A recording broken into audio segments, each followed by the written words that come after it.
बहुत पुराने समय की बात है। एक राजा की 7 बेटियां थीं।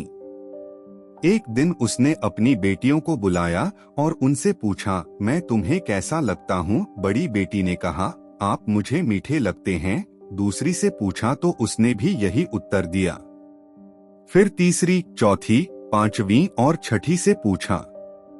उन्होंने भी यही बात दोहराई। किसी ने गुड़ की तरह, किसी ने शक्कर की तरह, किसी ने शहद की तरह, किसी ने मिश्री की तरह पिता को मीठा बताया। जब 7वीं बेटी से पिता ने पूछा तो उसने कहा, पिताजी, आप मुझे नमक की तरह मीठे लगते हो। यह सुनकर राजा को क्रोध आ गया। वह 7वीं बेटी से बोला, तुमने मुझे ऐसा क्यों कहा? लड़की बोली, पिताजी, मैंने जो महसूस किया है वैसा ही कहा है। छोटी लड़की के मुख से ऐसा सुनकर राजा क्रोधित हो उठा। उसने अपने सेवकों को दरबार में बुलाया और आदेश दिया कि नगर के किसी कोढ़ी आदमी को उठा लाओ। सेवकों ने पूछा, महाराज, आप ऐसा क्यों कर रहे हैं? राजा ने कहा, मुझे अपनी छोटी लड़की की शादी उससे करनी है। राजा की बात सुनकर सब लोग चिंता में डूब गए। सभी मंत्रीगणों ने राजा को ऐसा अन्याय न करने की सलाह दी, लेकिन राजा ने उनकी एक न सुनी। सेवक कोढ़ी की खोज में निकल पड़े। तभी उन्हें पता चला कि किसी अन्य राज्य का एक राजा है जिसके शरीर में एक साधु के शाप के कारण कोढ़ फूट पड़ा है। उसकी जरा सी भूल के कारण साधु महाराज क्रोधित हो उठे थे। उन्होंने राजा को शाप दिया था कि जिस अपने देह सौंदर्य का वह अभिमान करता है वह शीघ्र ही समाप्त हो जाएगा और वह कोढ़ी हो जाएगा। कोढ़ी हो जाने के बाद उसके ही दरबारियों ने उसे निकालकर जंगल में फेंक दिया था। सेवकों ने कोढ़ी राजा को जंगल से ढूंढ निकाला और उसे उठाकर अपने राजा के राज दरबार में ले आए। राजा ने अपनी सबसे छोटी बेटी का विवाह रस्मो रिवाज के साथ कोढ़ी राजा के साथ कर दिया। राजा की बेटी ने अपनी जरा भी उदासी प्रकट न होने दी। राजकुमारी राजमहल के वैभवपूर्ण जीवन को छोड़कर अपने पति को लेकर महल से बाहर निकल गई। भीख मांगकर उसने कोढ़ियों को बिठाने वाला एक ठेला खरीदने के लिए पैसे जोड़ लिए।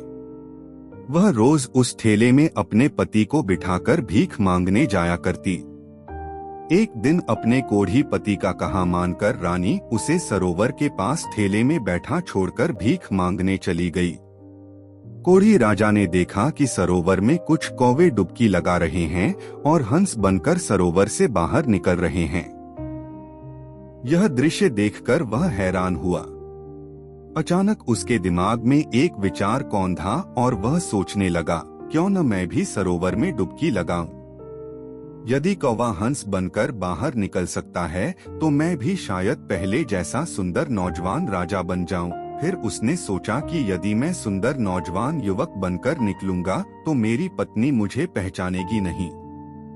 यह सोचकर उसने एक उंगली को पानी से बाहर रखकर डुबकी लगाने का फैसला किया ताकि उसकी पत्नी उसे पहचान सके। इतना सोचकर वह पानी में कूद पड़ा। डुबकी लगाकर वह पानी से बाहर निकला तो उसका सपना साकार हो चुका था। वह मुस्कुराता हुआ ठेले पर बैठ गया।